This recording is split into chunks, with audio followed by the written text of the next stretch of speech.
திடீர்னு என்ன இதை பத்தி பேச வேண்டிய அவசியம் இப்ப என்ன வந்தது? இது வந்து ஒரு காலத்தின் அவசியம்னு நான் நினைக்கிறேன். ஒரு சில பேர் வந்து திடீர்னு மாற்றம் வேணும் அப்படின்லாம் சொல்லும்பொழுது அப்ப நான் அவங்க கிட்ட கேட்கறது என்னன்னா, அந்த மாற்றம் வேண்டும் அப்படின்னு அவங்க நினைக்கிறது வந்து விஜய மனசுல வச்சு சொல்றாங்க அப்படின்னு நினைக்கிறீங்களா? எந்த இளைஞர்கள் அந்த குட்டிச்சவர்ல உட்காந்து அங்கேருந்து கும்பலா சேர்ந்து வாப்பா நம்மளுடைய ஹீரோக்கு போய் போடலாம் ஓட்டுன்னு நினைக்கிறாங்களோ அவங்களுடைய வாழ்க்கை தான் முதல்ல பாதிக்கும். இல்ல, விஜய் அதை தானே சொல்றாரு, நான் வந்து எல்லாம் மாத்திருவேன் அப்படின்னு சொல்லி சொல்றாரு. ஆனா எதேன்னு சொல்ல மாட்டேங்கிறாரு. நல்லா இருக்கிற ஒரு விஷயத்த நீங்க மாற்றணும்னா எப்படி மாற்ற முடியும்?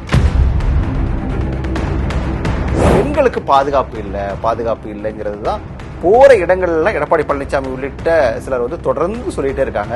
அப்படிதான் இருக்கா தமிழ்நாடு? இந்த பெண்களுக்கு பாதுகாப்பு இல்லை தமிழ்நாட்டுல அப்படிங்கிறது வந்து ஒரு ஸ்மோக் ஸ்கிரீன்.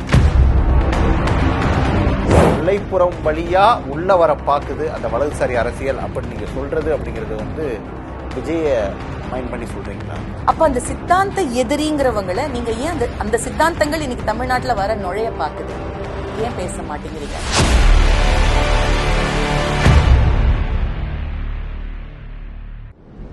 வணக்கம் சொர்ணமால்யா. வணக்கம். எப்படி இருக்கீங்க? நான் மட்டும் இல்ல, பார்த்துட்டு இருக்கிற ஆடியன்ஸும் கூட ஒரு நீண்ட நாட்களுக்கு பிறகு உங்களை பார்க்குறாங்க. என்ன பண்ணிட்டு இருக்கீங்க? எப்படி போயிட்டு இருக்கு? நல்லா இருக்கேன். நான் வந்து doctor Swarnamalya. So I have a degree in doctoral degree, முனைவர் பட்டம் பர்ஃபார்மன்ஸ் ஹிஸ்ட்ரியில். ஸோ நான் வந்து ஒரு பேராசிரியராக இருக்கேன். அதை தவிர்த்து I am also a lawyer. Of course மற்ற முகங்கள் உங்களுக்கு தெரியும், டான்சர், ஆர்டிஸ்ட். ஸோ என்னுடைய மற்ற வேலைகள் எல்லாம் நடந்துட்டு இருக்கு. ஸோ அதனால ஐ திங்க் சன் டிவியில் என்னை பார்க்கறது ரொம்ப நாள் கழிச்சு நினைக்கிறேன். டான்ஸ்லாம் எப்படி போயிட்டு இருக்கு? நல்லா போயிட்டு இருக்கு. நிறைய நிகழ்ச்சிகள், நிறைய ஊர்களுக்கு டிராவல் பண்ண வேண்டியது. ஸோ அதனால அது நல்லா போயிட்டு இருக்கு.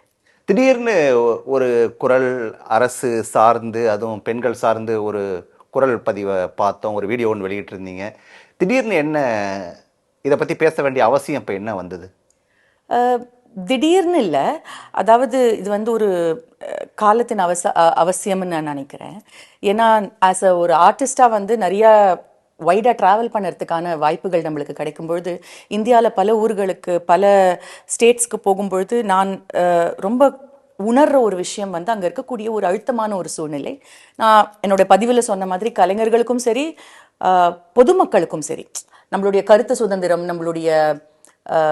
நம்ம என்ன சாப்பிடணும், என்ன உடை அணியணும், நம்மளுடைய கருத்தியல் என்னவாக இருக்கணும், நம்மளுடைய கலையில் வந்து எதை நம்மளால சொல்ல முடியும், இப்படியான எல்லா விஷயங்கள்லையும் ஒரு அழுத்தம் வெவ்வேறு வகையில் வந்துக்கிட்டே இருக்கும் பொழுது, அங்கிருந்து தமிழ்நாட்டுக்கு மறுபடியும் மீண்டும் ஒரு முறை நம்ம வீட்டுக்கு வரும்பொழுது, ஆஹா அப்பா இப்போ வந்து மூச்சு விடலாம் அப்படிங்கிற மாதிரியான ஒரு சூழ்நிலையை வந்து இந்த கடந்த 5 ஆண்டுகளாக 10 ஆண்டுகளாகவே நம்ம உணர்ந்துட்டு வரோம் மெதுவாக. மற்ற மாநிலங்களுக்கும் தமிழ்நாட்டுக்கும் இருக்கக்கூடிய வித்தியாசங்கள் இந்த 5 வருடங்கள்ல அது ரொம்ப ஸ்ட்ராங்காக ஃபீல் பண்ணதுனால நான் வந்து அந்த இல்லை ஃபீல் பண்ணியிருந்தாலும் கூட ஒரு சின்ன ஸ்பார்க் வந்திருக்கும்ல, இதை இந்த நேரத்தில் சொல்லணும் அப்படின்னு சொல்லி தோன்றிருக்கும்ல, அந்த ஸ்பார்க் எங்கே வந்துச்சு? இல்லை, அது ஏன்னா நம்மளை வந்து இப்போது ஒரு அடுத்த கட்டத்துக்கு நம்ம தமிழ்நாட்டை, நம்மளுடைய அடுத்த தேர்தல் வந்துருச்சு. ஸோ இப்போவும் நம்ம வந்து இதை பேசலை அப்படின்னால் இது, அதாவது நான் நிறையா மாணவர்களோட பழகிற ஏன்னா நான் பேராசிரியராக இருக்கிறதுனால நிறைய யங்ஸ்டர்ஸோட தினம் அன்றாடம் பேசுகிறேன். ஸோ அப்போ அவங்கக்கிட்ட பேசும்பொழுது அவங்களுடைய மனத்தாக்கங்கள் என்ன மாதிரி இருக்குது, வெவ்வேறு தளத்தில் இருக்கக்கூடிய மாணவர்கள் என்ன யோசிக்கிறாங்க. ஒரு சில பேர் வந்து திடீர்னு மாற்றம் வேணும் அப்படின்லாம் சொல்லும்பொழுது அப்போ நான் அவங்கக்கிட்ட கேட்கறது என்னன்னா, என்ன மாற்றம், என்ன வேணும் உங்களுக்கு, மாற்றம்னா நீங்கள் என்ன எதிர்பார்க்குறீங்க அப்படின்னு கேட்கும்பொழுது அவர்களுக்கு அந்த தெளிவான ஒரு புரிதல் இல்லை. அப்புறம் நாங்கள் நிறைய பேசுவோம். ஏன்னா கலைங்கிறது அது வந்து அரசியலுக்கு அப்பாற்பட்டது இல்லை, அரசியல் இல்லாமல் கலை இல்லை இல்லையா? அதனால நம்ம எல்லாருமே அரசியல் வயப்பட்டு தான் ஆகணும்.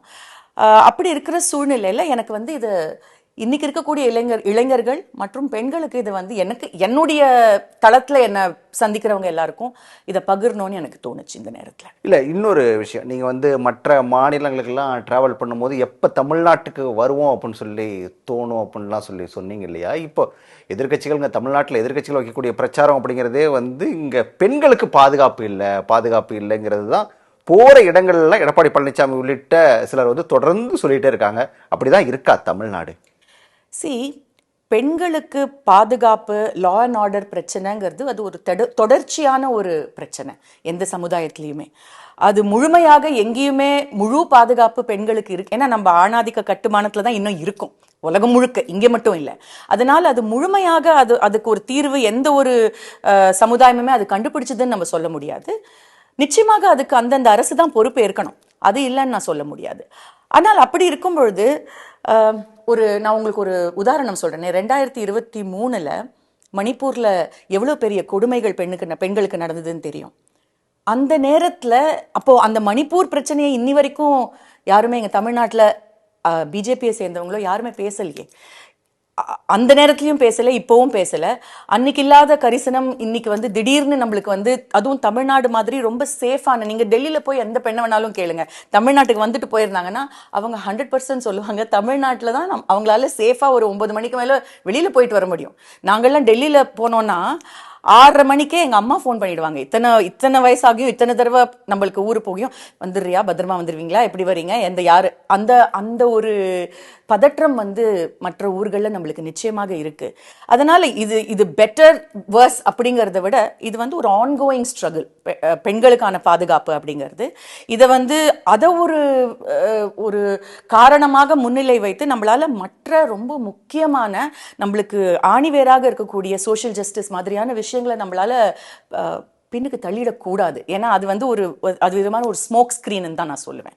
இந்த பெண்களுக்கு பாதுகாப்பு இல்லை தமிழ்நாட்டில் அப்படிங்கிறது வந்து ஒரு ஸ்மோக் ஸ்கிரீன். தமிழ்நாட்டில் பாதுகாப்பு இன்னும் மேலும் வரணுங்கிறது உண்மை. ஆனால் அது இல்லவே இல்லைன்னு நான் சொல்ல மாட்டேன். ஏன்னா நீங்கள் யூபி, ஹரியானா, டெல்லிலாம் போயிருந்தீங்கன்னா அப்படி பேச மாட்டாங்க யாருமே, உண்மையா பேசுறவங்க யாருமே. சரி, இந்த திமுக கொண்டு வந்த திட்டங்களை பற்றி கொஞ்சம் பேசுவோம். ஏன்னா மகளிர் நல திட்டங்கள் வந்து, மகளிருக்கான திட்டங்களை வந்து நாங்கள் நிறைய கொண்டு வந்திருக்கோம் அப்படின்னு சொல்லிட்டு திமுக அரசு தொடர்ந்து சொல்லிட்டு இருக்கு. முதலமைச்சரும் ஒரு பக்கம் பேசிட்டு இருக்காரு. அதை எப்படி பார்க்குறீங்க? ஒரு பெண்ணை அதை கவனிக்கிறீங்களா? நான் வந்து நான் சொன்ன மாதிரி, பிகாஸ் நான் ஒரு கலைஞராக இருக்கிறதுனால நிறைய கலைஞர்களுக்கு எங்களுடைய வெவ்வேறு பணிகள் நாங்கள் செஞ்சுக்கிட்டு வரதுனால சென்ட்ரல் ஸ்கீம், ஸ்டேட் ஸ்கீம் ரெண்டுத்தையுமே நாங்கள் உன்னிப்பாக கவனிச்சுக்கிட்டு வரோம். முக்கியமாக கலைத்துறையில் இருக்கிறது. பட் பொதுப்படையாக, ஏன்னா கலைங்கிறது வந்து அவங்களுக்கு அடுத்து அவங்களுடைய தொழில். பட் அவங்களுக்கு முதல் மேம்பாடு வந்து ஒரு பெண்ணாகவோ இல்லை அவங்க வந்து ஒரு பர்டிகுலர் சமுதாயத்தை சேர்ந்தவங்களாகவோ தான் அவங்களுக்கு. ஸோ அதனால் இதை ரொம்ப கூர்மையாக நம்ம கவனிச்சுட்டு வரும்பொழுது, தொன்று தொட்ட காலத்திலிருந்து தமிழ்நாட்டில் முதல்ல சொத்துரிமை தமிழ்நாட்டில் தான் நம்ம கொடுத்துருக்கோம் பெண்களுக்கு. அதனால பெண்களுடைய முன்னேற்றத்தை வந்து அந்த அஜெண்டால ஒரு ரொம்ப முக்கியமான ஒரு விஷயமா வச்சிருக்கிற ஒரு ஸ்டேட்டா தான் நான் தமிழ்நாட்டை பார்க்குறேன். அதை விட ரொம்ப முக்கியமா எனக்கு இப்போ சமீபத்தில் நான் ரொம்ப சந்தோஷப்படுற விஷயம் வந்து லாங்குவேஜ். ஏன்னா நம்ம வந்து ஒரு சொல்லாடல் நம்ம யூஸ் பண்ணும்பொழுது பெண்களை வந்து எப்படி நம்ம அவங்களுக்கு உரிமை கொடுக்குறோம், எப்படி அவங்கள வந்து அந்த தளத்தை அவங்களுக்கு அதான் ஸ்பேஸ் நான் சொன்னேன் இல்லையா, அந்த ஸ்பேஸுங்கிறத எப்படி ஏற்பாடு பண்ணி கொடுக்குறோம். இப்போ உரிமை தொகைங்கிற அந்த உரிமைங்கிற அந்த சொல்லாடல் இது வந்து ரொம்ப தேவையான ஒரு மாற்றம். ஏன்னா நம்ம எவ்வளவு தொகை கொடுக்குறோம் அப்படிங்கிறத விட அதை எப்படி அவங்களுக்கு கொண்டு போய் சேர்க்கிறோம், எவ்வளவு கண்ணியம் அதில் இருக்கு, அந்த டிக்னிட்டி, அது வந்து ரொம்ப முக்கியம். ஏன்னா அது வரலாற்றிலேயே மறுக்கப்பட்ட ஒரு விஷயம், பெண்களுக்கும் சரி இல்லை ஒரு ஒதுக்கப்பட்ட சமுதாயத்திலேருந்து வரவங்களுக்கும். அதனால் அந்த சொல்லாடலை வந்து ரொம்ப சரிவர அந்த ஒரு நுட்பமும் புரிஞ்சு தமிழ்நாட்டில் நம்ம வந்து ஸ்கீம்ஸும் சரி, அந்த ஸ்கீம்ஸோடைய பெயர்களும் சரி, அதை வந்து இம்ப்ளிமெண்ட் பண்ணுறாங்கங்கிறது எனக்கு ரொம்ப இம்ப்ரெஸ் பண்ணிச்சு ஆஸ் அ சிட்டிசன். இல்லை, நீங்கள் நிறைய பேரை பார்க்குறீங்க இல்லையா, ஸ்டூடெண்ட்ஸ் தொடங்கி மற்ற பெண்கள்லாம் சந்திக்கிறீங்கல்ல, இந்த திட்டங்களை பற்றி அவங்க சொல்கிறது என்னவா இருக்குது? இப்போ என்னுடைய அமைப்பிலேயே எடுத்துப்போம். எங்களோட அமைப்பில் நிறைய பிற்படுத்தப்பட்ட சமுதாயத்திலேருந்து வரக்கூடிய 2-3 பெண்கள் இருக்காங்க. இப்போ வந்து அந்த பெண் வந்து அதில் ஒரு பெண் வந்து PhD படித்து முடிச்சிட்டாங்க. அப்போ அவங்க முழுமையாக அவங்களுடைய ஸ்கூல் படிப்பிலிருந்து இப்போ PhD படிக்கிற வரைக்கும் அந்த கவர்மெண்ட்டுங்கிறது அவங்களுக்கு எந்தெந்த நேரத்தில் அவங்களுக்கு எல்லா விதமான சலுகைகள்னு நான் சொல்ல மாட்டேன், உரிமைகள் அவங்களுக்கு வந்து அந்த தளத்தை பண்ணி கொடுத்ததுனால தான் வந்து அந்த பொண்ணால இப்போ அவ்வளவு தூரம் படிச்சு முன்னுக்கு வர முடிஞ்சது. இப்போ அண்மையில் அந்த பொண்ணு வந்து அவங்க ஒரு இங்கிலீஷ் லிட்ரேச்சர் படிச்சுட்டு இப்போ முதல்வர் கையால் அவங்க ஒரு பரிசு கூட வாங்கினாங்க ஒரு டிரான்ஸ்லேஷனுக்கு. ஸோ இதெல்லாம் பார்க்கும்பொழுது நான் எப்படி இதை உணர்றேன் அப்படின்னா, இந்த ஸ்கீம்ஸ் வந்து எல்லா தளத்தில் இருக்கிற பெண்களுக்கும் தேவைப்படல. சலுகைகள் நிறைய இருக்கிற சமுதாயத்தில் இருக்கிற பெண்களுக்கு இதை பற்றி அதிகமாக தெரியாததுக்கான காரணங்கள் ஏன்னா அவங்களுக்கு அந்த சலுகைகள் அதிகம் தேவை இல்லாமல் இருக்கலாம். ஆனால் பிற்படுத்தப்பட்ட சமுதாயத்திலேருந்து வரக்கூடிய முக்கியமா பெண்கள். ஏன்னா அவங்களுக்கு வந்து அவங்க எப்படின்னா டபுள் மார்ஜினலைசேஷன் சொல்லுவோம் ஆங்கிலத்துல. அந்த சமுதாயத்துக்கே ஒரு ஒரு ஒரு நிலைமை இருக்குன்னா அதுல பெண்களுக்கு இன்னும் ஒரு தாழ்த்தப்பட்ட ஒரு நிலைமை இருக்கும். அங்கிருந்து அவங்க வந்து அவங்களுக்கு ஒரு இலவச பஸ்ஸோ இல்ல அவங்களுக்கு ஒரு உரிமை தொகையோ இல்ல அவங்களுக்கு ஒரு ஊக்கத்தொகையோ ஸ்டைஃபண்ட். ஃபார் எக்ஸாம்பிள் நான் அந்த என்னுடைய அந்த பேச்சில் நான் சொல்லியிருந்தேன், அந்த முதல்வர் இதுக்கு போயிருந்தேன் அப்படின்னு, படைப்பகத்துக்கு போயிருந்தேன் அப்படின்னு. எனக்கு நிஜமாவே அதுதான் ஆக்சுவலி அன்னைக்கு நான் பேசுறதுக்கான ஊன்றுதல். ஏன்னா ஒரு 5 யங் ஸ்டூடெண்ட்ஸோட போயிருந்தேன். அவங்க எல்லாருமே வந்து பிஹெச்டி படிச்சுக்கிட்டு இருக்கிற ஸ்டூடெண்ட்ஸ், என்னோட மென்டீஸ். நான் அவங்கள மென்டார் பண்ணிக்கிட்டு இருக்கேன். பட் நாங்கள் சும்மா தான் போனோம் அந்த இடத்துக்கு. அன்னைக்கு ஒரு ஒரு இன்னும் ஒரு நல்ல நாள் சும்மா போயிட்டு வரலாமே, ஏன்னா நிறைய எல்லாரும் பேசுறாங்க அப்படின்னு. பட் அங்கே போன பிறகு என்னோட ஸ்டூடெண்ட் அதில் ஒரு பொண்ணு சொன்னா, இல்லைக்கா நான் இங்கே தான் வந்து 3 மாசமா நான் இங்கே தான் வந்து ஒர்க் பண்ணிக்கிட்டு இருக்கேன். ஏன்னா எனக்கு ஒரு நல்ல ஒர்க்கிங் அட்மாஸ்பியர் வேணும். நம்ம எல்லாருக்குமே படிக்கிறதுக்கான ஒரு இடம், லாந்தர் வேலைக்குல படிச்சவங்க இருக்காங்க பெரியவங்க. ஆனால் அவர்கள் ஏற்படுத்தி கொடுத்த அந்த பாதை வந்து இன்னைக்கு ஒரு ஏசி போட்டு ஒரு நல்ல ஒரு லைப்ரரி அட்மாஸ்பியர், ஒரு அருமையான ஃபர்னிச்சர், நல்ல புக்ஸ், இது வந்து அவங்களுடைய அந்த கண்ணியத்தையும் அந்த படிப்புக்கான அந்த அந்த ஊன்றுதலையும் கொடுக்குது இல்ல. அது ரொம்ப முக்கியம். ஏன்னா இன்னும் லைப்ரரிக்கெல்லாம் போறாங்களான்னு கேட்கக்கூடிய இந்த இந்த சூழல்ல வந்து நீங்க இது வந்து அந்த படிப்பகம் அவ்வளவு பெரிய ஒரு மாற்றத்தை உருவாக்குதுன்னு. நிச்சயமா படிப்பு தான் எல்லாமே. பெண்களுக்கோ இல்ல ஆண்களுக்கோ இன்னும் அவங்கள நம்ம வந்து அவங்களுக்கு நீங்க எவ்வளவு நீங்க இலவசங்கள்னு நம்ம சொல்லிடுறோம் ரொம்ப சர்வசாதாரணமா, அதான் அவங்களுடைய உரிமைகள். பட் அந்த எவ்வளவு அதை கொடுத்தாலும் படிப்புங்கிற ஒரு விஷயத்த நம்ம ஒரு தலைமுறைக்கு கொடுத்துட்டோம்னா அந்த ஒரு அடுத்த எத்தனையோ தலைமுறைகளையும் அந்த சமுதாயத்தையே நம்ம முன்னேற்றுற மாதிரி இல்லையா. ஸோ அதனால படிப்பை டினை பண்றதுதான் மிகப்பெரிய ஒரு ஆப்ரேஷன் நான் நம்புறேன். அந்த ஆக்சஸ் இல்லாம இருக்கக்கூடிய எத்தனையோ மற்ற ஸ்டேட்ஸ்ல நீங்க போனீங்கன்னா உங்களுக்கு தெரியும், ஒரு ஸ்கூல்னா அதுக்கு கூரை கூட இருக்காது. இப்ப தமிழ்நாட்டில் மட்டும் எல்லா ஸ்கூலும் ஃபங்க்ஷன் ஆகுதா இப்படியெல்லாம் கேட்கறவங்களுக்கு there is scope for betterment. ஆனால் உங்களை விட நாங்க 30 படி முன்னாடி இல்ல இருக்கோம். அதற்கான முன்னேற்றத்தை நம்ம பார்க்க தானே செய்யறோம். நீங்க இந்த இளைஞர்களை பத்தி குறிப்பிடும்போது எல்லாருமே, அதாவது இந்த முதல் தலைமுறை வாக்காளர்கள் எல்லாருமே பெரும்பாலும் சொல்லிட்டு இருக்கக்கூடிய விஷயம் வந்து இந்த மாற்றம் வேண்டும் அப்படின்னு சொல்லிட்டு இருக்காங்க. நீங்க கூட அதை குறிப்பிட்டு பேசியிருந்தீங்க. அந்த மாற்றம் வேண்டும் அப்படின்னு அவங்க நினைக்கிறது வந்து விஜய மனசுல வச்சு சொல்றாங்க அப்படின்னு நினைக்கிறீங்களா? இருக்கலாம், அப்படிதான் தோணுது.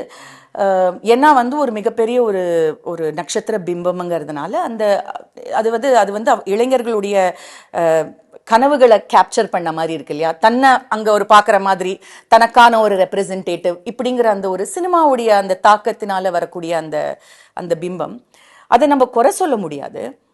ஆனால் அவங்கள வந்து எல்லா இளைஞர்களையும் அரசியல் வயப்படுத்த வேண்டிய ஒரு காலகட்டத்தில் நம்ம இருக்கோம்.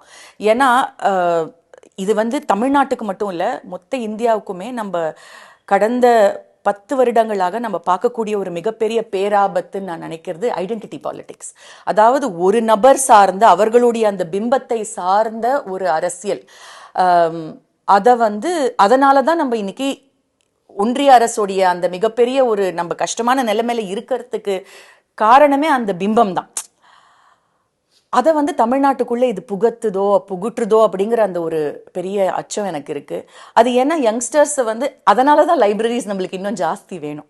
இந்த மாதிரி பொதுத்தளங்கள், வெறும் குட்டி சவரில் உட்காந்து சினிமா கதை பேசிட்டு அப்படியே போய் cinema first day first show பார்க்குற மாதிரி ஓட்டு போடலாம், அது வந்து ஒரு ரீல்ஸ் போடுறதுக்கான ஒரு ஸ்டைலான ஒரு விஷயம் அப்படிங்கிறத மீறி அதே இளைஞர்களுக்கு தான் பாதிப்பு வரப்போகுது அவங்க சரியா சூஸ் பண்ணலன்னா. அதுதான் மிகப்பெரிய கவலைக்குரிய விஷயமாக இருக்கு. எந்த இளைஞர்கள் அந்த குட்டிச்சவரில் உட்காந்து அங்கேருந்து கும்பலா சேர்ந்து வாப்பா நம்மளுடைய ஹீரோக்கு போய் போடலாம் ஓட்டுன்னு நினைக்கிறாங்களோ அவங்களுடைய வாழ்க்கை தான் முதல்ல பாதிக்கும்.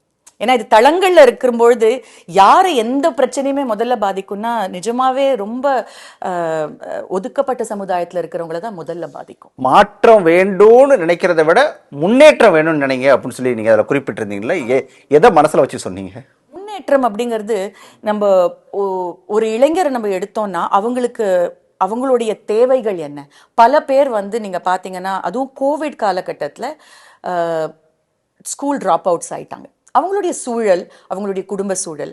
ஆனா அவங்களுக்கு மீண்டும் அவங்க படிப்புக்குள்ள வரத்துக்கோ இல்ல அவங்களுக்கான ஒரு தொழில்நுட்பம் கத்துக்கிறதுக்கோ அதற்குண்டான வேலை வாய்ப்புகளோ இது எல்லாமே அவங்களுக்கான முன்னேற்றம். இப்போ நீங்க ஓட்டு போடுறது உங்க வீட்ல, அதனால நீங்க ஓட்டு போட்ட உடனே உங்க வீட்ல உங்க பேங்க் அக்கவுண்ட்ல உங்களுக்கு பணம் வந்துட போறது இல்ல மாசம் மாசம்.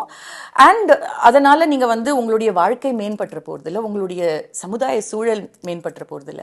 அதனால அந்த அந்த முன்னேற்றம்ங்கிறத தனிப்பட்ட முறையில ஒவ்வொருத்தருக்காகவும் அவங்களுடைய சமுதாயத்துக்காகவும் அவங்க எதை மாற்றம்னு நினைக்கிறாங்கன்னே எனக்கு உண்மையிலே தெரியல. அதுதான் மிகப்பெரிய ஐயம். அதாவது எல்லாம் மாறணும் அப்படிங்கிறது ஒரு ஒரு குருட்டுத்தனமான ஒரு ஒரு பார்வையா தான் நான் பாக்குறேன். இல்ல விஜய் அதை தானே சொல்றாரு, நான் எல்லாம் மாத்திருவேன் அப்படின்னு சொல்றாரு. ஆனா எதைன்னு சொல்ல மாட்டேங்கிறாரு. அது உண்மை. நல்லா இருக்கிற ஒரு விஷயத்த நீங்க மாற்றணும்னா எப்படி மாற்ற முடியும்? இதற்கு மேல நான் இது பண்ணுவேன் அப்படின்னு சொல்லியிருந்தா கூட நம்ம அதை ஆராய்ஞ்சு பார்க்கலாம். பட் ஆனால் நல்லா போகிற நல்லா இருக்கக்கூடிய விஷயங்களை எதை மாற்றணும்? சில விஷயங்களை மாற்றுவேன், சில விஷயங்கள் நல்லா போகுது. எதுவுமே அதாவது இன்னைக்கு நம்ம ஐ திங்க் சோஷியல் மீடியா ஏஜ்ல யாருமே பிளாக் அண்ட் ஒயிட்ல பேச முடியாது.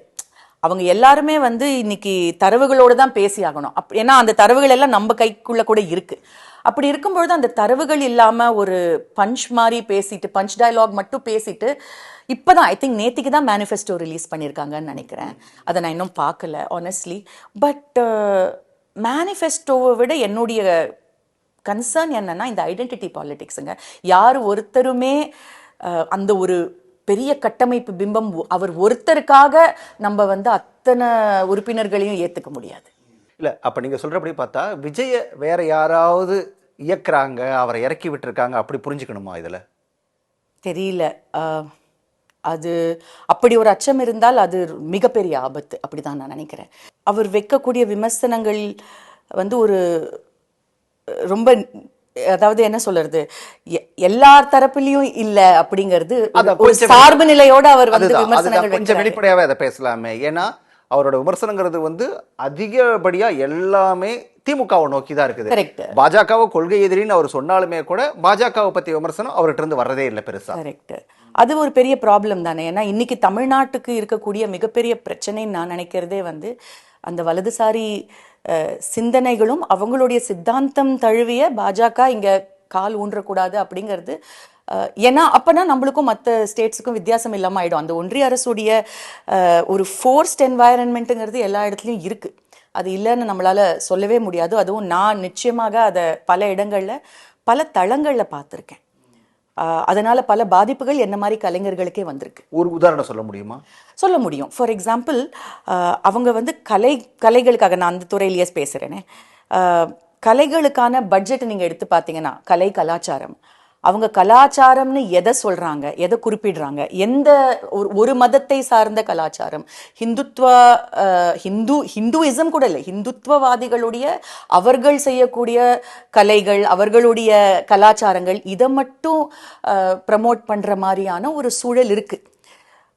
இதை ரொம்ப வெளிப்படையாகவும் பண்ணல, அவங்க ரொம்ப நுட்பமாக பாலிசி மூலமா பண்றாங்க. அப்ப அந்த பாலிசிங்கிற பொழுது அது நம்மள அறியாம, அது என்னால நிறைய சொல்ல முடியும். இப்போ அன்பார்ச்சுனேட்லி என்னன்னா, அது ஒன்று நான் உங்களுக்கு நிறைய எக்ஸ்பிளைன் பண்ணணும். ஃபார் எக்ஸாம்பிள், ஒரு மினிஸ்ட்ரி ஆஃப் கல்ச்சர்ல ஒரு கிராண்ட் ஒன்று இருக்கு. அது கலைஞர்களுக்கு சேர வேண்டியது, தமிழ்நாட்டு கலைஞர்களுக்கு மட்டும் அது வரல. இதற்கான போராட்டங்கள் நாங்க நிறைய உள்ள பண்ணினாலும் கூட இன்னி வரைக்கும் அது செயல்படுத்த முடியல. ஏன்னா அங்க அந்த மினிஸ்ட்ரியில மீட்டிங்க்கு போகும்பொழுது கூட தமிழ்நாடா அவ்வளவுதான் கேக்குறாங்க. ஒரு பாராமுகத்தோட தான் பாக்குறாங்க. நிச்சயமாக இதை நான் உணர்றேன், மத்தவங்க உணர்வாங்க. ஆனால் அது உணர்ந்து அதுல இருந்து அவங்களுக்கு வேணுங்கிற, அதுக்கு தகுந்த மாதிரி அவங்கள மாத்திக்கிற பல பேர் இருப்பாங்களா இருக்கும். பிரதமர் அமித்ஷா அவங்க தமிழ்நாட்டுக்கு வந்தா வணக்கம்னு தமிழ்ல சொல்றாங்க, திருக்குறள் சொல்றாங்களே. சரி, அது நம்மளுக்கு ஒரு மேடை பேச்சுக்காக பண்றது தானே. பட் ஆனால் இல்லைங்க, அதாவது இது எந்த ஒரு தனி நபரை நம்ம சொல்றதை விட அவங்களுடைய மொத்த இயக்கம், அதாவது ஹிந்துத்துவவாதத்தனமும் பாஜக RSS உடைய அந்த அதாவது ஒரு நாடு ஒரு ஓட்டு, ஒரே மதம், ஒரே இனம், அது அந்த ஒற்று ஒற்றுமையில இல்ல அது. அது வந்து எல்லா பன்மையை வந்து தகர்க்கிற மாதிரியான ஒரு விஷயம். இந்தியாங்கிற இவ்வளவு பெரிய ஒரு சோஷியல் ஃபேப்ரிக்கை வந்து நம்மளால அப்படி ஒரு விஷயத்துக்குள்ள அடக்கிடக்கூடாது, அடக்கிட முடியாது. வரலாறு நம்மளுக்கு அப்படி ஒரு இடத்தை கொடுக்கவே இல்லை. அவங்க எல்லாத்தையும் சப்ரெஸ் பண்றாங்களே. நம்ம என்ன சாப்பிடணும், என்ன அணியணும், எப்படி பேசணும், நம்ம எப்படி கிரீட் பண்ணணும். நீங்க டெல்லி மாதிரி ஊர்களில் போனீங்கன்னா நீங்க சாதாரணமா நீங்க வணக்கம் கூட சொல்ல முடியாது. நீங்க அஃப்கோர்ஸ் ஹிந்தி ஊர்ல ஹிந்தி பேச போறோம், அது வேற விஷயம். அது இல்லை பிரச்சனைங்க. பிரச்சனை வந்து நம்மளுடைய கலாச்சார அடையாளங்களை வந்து அவங்களால பொறுத்துக்க முடியலைங்கிறது தான். தமிழ்நாட்டில் அப்படியே மெல்ல காலூன்ற துடிக்கிற மாதிரி தெரியுது பாஜக. நிச்சயமாக அதுதானே எல்லாருமே வந்து ரெசிஸ்ட் பண்ணிட்டு இருக்காங்க. இன்னைக்கு இருக்கக்கூடிய அரசியல், இன்னைக்கு இந்த தேர்தலை வந்து அப்படித்தானே நம்ம பார்க்க வேண்டியிருக்கு. ஆனா அதிமுக அவங்கள தூக்கி பிடிச்சிட்டு இருக்கேன், அதை எப்படி எடுத்துக்கிறது அப்போ? இது எல்லாருடைய அரசியல் ஆதாயம் தானே. இது இன்னைக்கு வந்து நீங்க பாருங்களேன், நம்ம இதே நிகழ்ச்சியை நம்ம வந்து ஒரு வாரம் முன்னாடி பேசியிருந்தோம்னா கூட வேற ஏதாவது நம்ம பேசியிருந்திருக்க முடியும். ஆனா இன்னைக்கு டீலிமிட்டேஷனுங்கிற ஒரு மிகப்பெரிய ஒரு ட்ரெக்கோனியன் பில், இது வந்து ட்ரெக்கோனியன் தான் சொல்லணும். ஏன்னா இது வந்து ஒரு சவுத் இந்தியாங்கிற உங்களுடைய ஒரு பாதி, இந்தியாவில் ஒரு பாதி எங்களை முழுமையாக எங்களுடைய சுய ஆட்சியை வந்து தகர்க்கணும். இல்லை அதுக்குள்ள ஏன்னா இது வந்து நான் சட்டம் படிக்கும்போது ஒரு அழகான ஒரு மேக்ஸிம் ஒன்று வரும், legal maxim, doctrine of colourable legislation அப்படின்னு. அப்படின்னா என்னன்னா, எது உங்களால முன் வழியாக பண்ண முடியாதோ, வாசல் வழியாக நுழைய முடியலன்னா பின்புறமாக நுழையிற மாதிரி, எதை உங்களால நேரடியாக பண்ண முடியாதோ அதை மறைமுகமாக செய்யற மாதிரி, மக்களிடையே வந்து உங்களுடைய சித்தாந்தங்கள் எடுபடலை, இல்லை இங்கே வந்து சமத்துவம் நல்லிணக்கம் இருக்கு, அதை வந்து தகர்க்க முடியல அப்படிங்கிறதுக்காக அந்த தாக்கத்தை நம்ம எல்லா இடத்துலையும் காமிச்சுக்கிட்டு இருக்கோம் இல்லையா. அதை எப்படி தகர்க்கிறது அப்படின்னு தெரியாம இப்படி ஒரு லெஜிஸ்லேஷன் மூலமாக நீங்க தமிழ்நாடே பேச வேண்டாம், கொஞ்சம் உங்களுடைய வால்யூமை கம்மி பண்றோம், மைக் இருக்கு உங்க கையில, ஆனா நாங்க இங்க வால்யூமை கம்மி பண்றோம்னு சொல்ற மாதிரியான ஒரு சுய ஆட்சியை நம்மளுக்கு தகர்க்கக்கூடிய ஒரு பில் இருக்கிறதுனால இப்போ இன்னைக்கு ஐ ஃபீல் இந்த பேட்டில் லைன்ஸ் ஆர் ட்ரான்னு சொல்லுவாங்க தெரியுமா. இன்னைக்கு வந்து இன்னிலிருந்து இது வேற மாதிரியான ஒரு போராட்டம் தான் நான் நினைக்கிறேன் ஆஸ் அ சிட்டிசன். ஏன்னா யாரு தமிழுக்கும் தமிழ்நாட்டுக்கும் தமிழ் மக்களுக்கும் நம்மளுடைய சுய ஆட்சிக்கும் நம்ம பக்கத்துல நிக்க போறாங்க, யாரு வந்து பரவாயில்ல நம்ம விலை போனா பரவாயில்லன்னு நினைக்கிறாங்க அப்படிங்கிற மாதிரி ரெண்டா பிரியுதுன்னு நான் நினைக்கிறேன். இது வந்து பெண்களுக்கான பில்லு, இது வந்து பெண்களுக்கான பில், இல்ல பெண்களுடைய ரிசர்வேஷனுக்கான பில், இல்ல நம்மளுக்கு வந்து 20 சீட்டு ஜாஸ்தி கொடுக்குறாங்க பாருங்க அப்படின்னு குழந்தைக்கு முட்டாய் கொடுக்குற மாதிரி நம்மளுக்கு எதுவுமே தெரியலன்னு நினைச்சுக்கிட்டு பேசுறவங்களெல்லாம் பார்த்தா அப்பதான் எனக்கு இன்னும் தோணுது, இன்னும் அதிகமா இளைஞர்கள் கிட்ட இது பரவணும். 20 சீட்டு நம்மளுக்கு அதிகமா கிடைக்கிறது விஷயம் இல்லை, எங்கேயோ வேற யாருக்கோ 80 சீட் அதிகமா கிடைக்க போகுது. நம்மளுடைய 20 சீட்டும் பிளஸ் ஆல்ரெடி இருக்கக்கூடிய எதுவுமே இனிமே நம்மளுடைய குரல் வந்து அங்க பெருசா எடுபடாது அப்படிங்கிற ஒரு நிலைமையை நம்மள தள்ளுறாங்க அப்படிங்கிறது தான் இங்க ஆபத்து. இங்க தமிழ்நாட்டில் இருக்கக்கூடிய மக்களுக்கு இது புரியுமா? புரிய வைக்கணும், இது நிச்சயமாக புரிய வைக்கணும். இதான், ஏன்னா இது வந்து ஒரு பேராபத்து. ஏன்னா திமுக குரல் கொடுத்துட்டு இருக்குது, மற்ற கட்சிகள் குரல் கொடுத்துட்டு இருக்கு, ஆனா அதிமுக ஒரு மாதிரி மௌனம் காக்குது, பாஜக வாயே திறக்க இல்ல. ஏன்னா இதை வந்து அவங்க தான் சொல்றேன் ப்ரொஜெக்ஷன். இன்னைக்கு கூட நான் ஏதோ பார்த்துக்கிட்டு இருந்தேன் பேப்பர்ல, 20% ஜாஸ்தி கிடைக்குது, 20 சீட்டு ஜாஸ்தி கிடைக்குதே அப்படின்னு அது இல்ல பிரச்சனை. அதாவது நீங்க அதான் சொல்றேன், குழந்தைக்கு முட்டாய் கொடுக்கற மாதிரியான கதையா இருக்கு. 20% 20 சீட் நம்மளுக்கு ஜாஸ்தி கிடைக்குது. பீகார் போன்ற மாநிலங்கள் எந்த விதமான முன்னேற்றமும் இல்லாத மாநிலங்களுக்கு அவங்களுக்கு 40லேருந்து 80 ஆகுதே, 50% மோர்னா கூட. அப்போ அந்த டிஸ்பாரிட்டியை வந்து அதை யாராவது எடுத்து சொல்லணும் நம்ம மக்களுக்கு. அதனால என்ன விளைவு வரும், இன்னைக்கு இல்ல 10 வருஷம் 20 வருஷம் நினைச்சு பார்ப்போம். அடுத்த 20 வருஷத்துல தமிழ்நாட்டின் நிலைமை என்னவாக இருக்கும் அப்படிங்கிறது தான் யோசிக்க வேண்டியிருக்கு. இந்த தேர்தலை பொறுத்த வரைக்கும், வரப்போற தேர்தலை பொறுத்த வரைக்கும் என்ன விஷயம் வந்து பிரதானமா இருக்கும்னு நினைக்கிறீங்க மக்கள்கிட்ட? ஐ திங்க் இன்னைக்கு வந்து நம்ம இந்த பெண்கள் பாதுகாப்பு அதெல்லாம் விட்டுரும். அது வந்து ஒரு நெரட்டிவ் அவங்க செட் பண்றாங்க.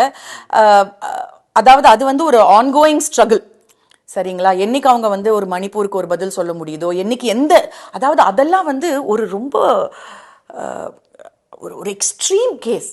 அதுல கூட உங்களால எந்த விதமான பதிலும் கூட சொல்ல முடியாதப்போ நம்ம வந்து அன்றாடம் இருக்கக்கூடிய லா அண்ட் ஆர்டர் பிரச்சனையோ இல்ல ஒரு இது அதை வந்து நம்ம அது that's a different thing. But நான் இன்னைக்கு இந்த தேர்தலில் நான் முக்கியமாக பார்க்கறது வந்து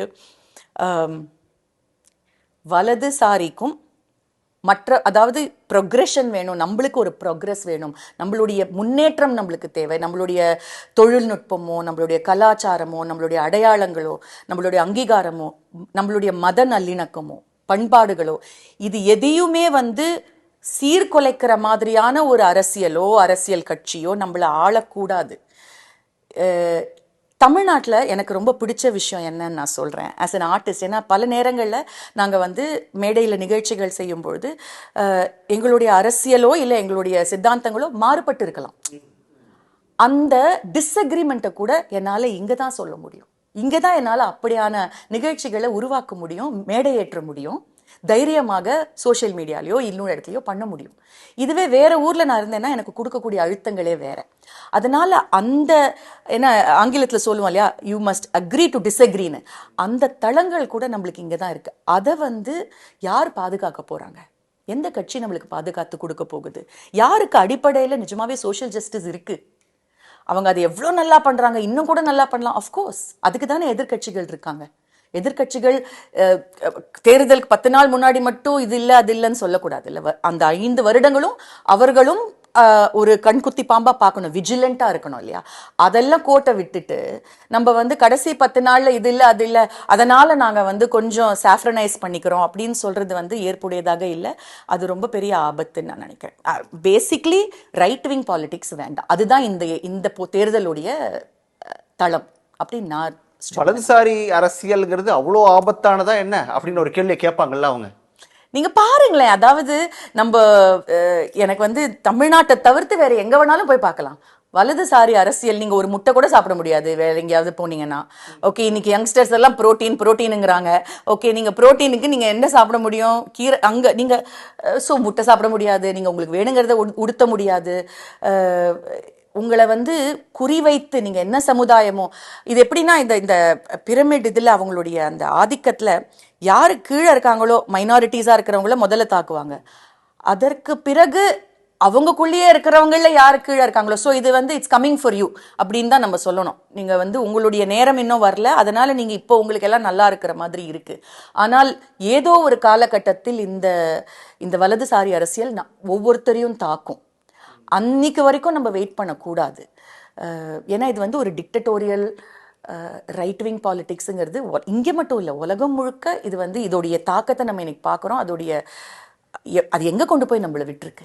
தமிழ்நாட்டுக்கும் அந்த ஆபத்து நெருங்கிட்டு இருக்குன்னு எதாவது ஃபீல் பண்ணுறீங்களா?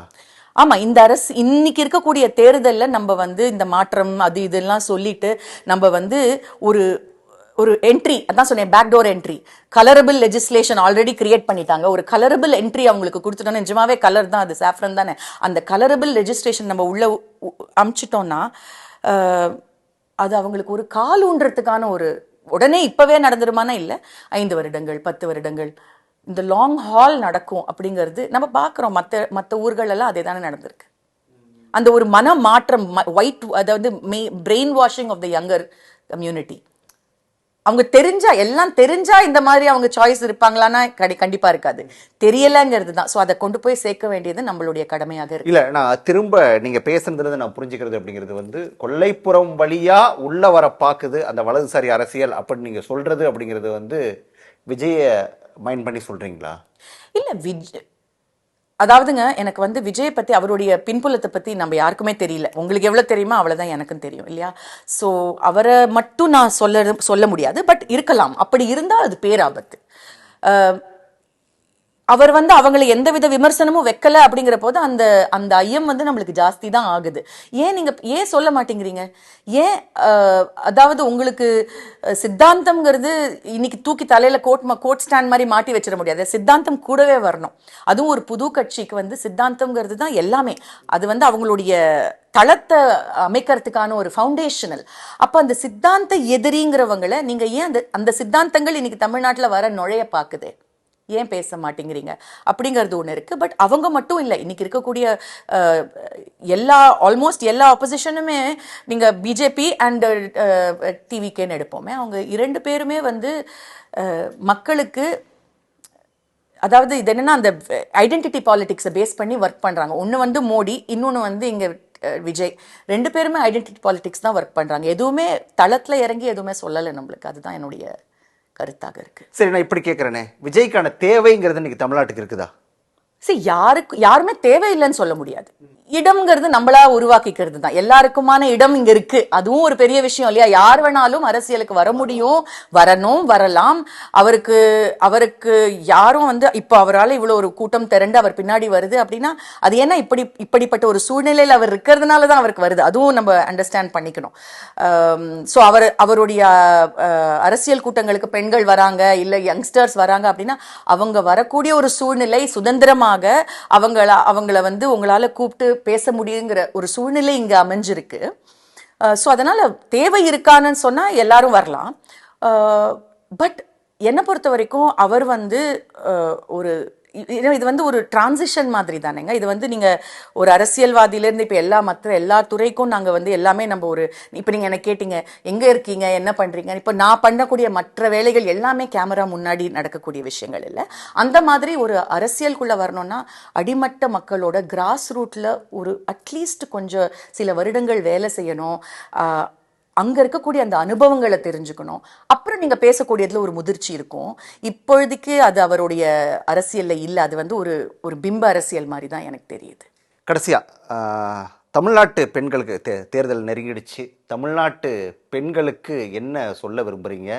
எப்படி வாக்களிக்கணும்? என்ன செய்யணும்? உங்க கருத்து என்ன? தமிழ்நாட்டு பெண்கள்னு நம்ம மொத்தமா லம்ப் பண்ணிட முடியாது. ஏன்னா தமிழ்நாட்டு பெண்களே வெவ்வேறு நிலைப்பாடுல இருக்கிறவங்க நிறைய பேர் இருக்காங்க. ஸோ எல்லாருக்குமா சேர்ந்து ஒரே விஷயத்த சொல்ல முடியாது. ஆனால் பெண்களோ ஆண்களோ தமிழ்நாட்டு மக்களுக்கு வந்து நம்ம பொதுப்படையா நம்ம எல்லாரும் என்ன எதிர்பார்க்கிறோம் அப்படின்னா, உலகத்துல இப்போ எல்பிஜி தட்டுப்பாடு வந்தது. இது வந்து ஒரு உலகத்துல இருக்கக்கூடிய ஒரு மிகப்பெரிய ஒரு அழுத்தம். எனிவே அந்த பாலிடிக்ஸ் வேற, பட் அதை பத்தி இன்னொரு நாள் பேசுவோம். பட் அதற்கு இந்தியா என்ன நிலைப்பாடு எடுத்தது இதெல்லாம் ஒரு பக்கம் இருந்தாலும், தமிழ்நாடு மாதிரி இருக்கக்கூடிய ஒரு ஊர்ல ஒரு நாட்டில் நம்மளால வந்து இந்த மாதிரி தட்டுப்பாடுகளை கூட நம்மளுடைய ப்ரொக்ரெஸின் மூலமாக எப்படி அடுத்தடுத்து, இப்போ நீங்க ஹரியானா போனீங்கன்னா எப்பவுமே அவங்க வந்து விறகடுப்புல தான் சமைச்சிட்டு இருக்காங்க. இன்னும் அவங்களுக்கு எலக்ட்ரிசிட்டி வரல, இன்னும் எல்பிஜி வரல. அப்படி இருக்கக்கூடிய கிராமங்கள் ஏகப்பட்டது இருக்கு. பட் தமிழ்நாட்டில் அப்படி கிடையாது. நம்ம எவ்வளவோ முன்னேறி இருக்கோம். ஸோ அப்பேற்பட்ட பெண்களுக்கு வந்து உங்களுடைய முன்னேற்றம்ங்கிறது உங்களுக்கு எவ்வளவு ஒரு கஷ்டப்பட்டு வந்திருக்கு. எத்தனையோ ஆண்டுகளாக எத்தனையோ பேர் யோசிச்சு உங்களுக்காக இந்த முன்னேற்றம் வர்றதுக்கு ரொம்ப ஈஸி கிடையாது. நாங்கள் ஒரு சமயம் என்னுடைய கொலீக் வந்து ஒரு அழகான ஒரு கதை சொன்னாங்க. ராஜஸ்தான்ல கூங்கட் வந்து ஒரு அம்மா இங்கே போட்டிருந்தாங்களா, இது மட்டும் அந்த முகத்தை மறைப்பாங்க இல்லையா. அப்போ இந்த 50 வருடங்கள் 50 வருடங்கள் சுதந்திரம் கிடைச்சு பெண்களுக்கு எதுவுமே நடக்கல அப்படின்னு சொல்லும் பொழுது அவங்க வந்து அந்த அம்மாவை கையை பிடிச்சு இழுத்து, உனக்காக நீ வேணா பேசு, நான் இங்க போட்டிருந்த கூங்கட் வந்து இங்க வந்திருக்கு இன்னைக்கு எனக்கு, அதனால இந்த முன்னேற்றம்ங்கிறது மறுக்க முடியாதது.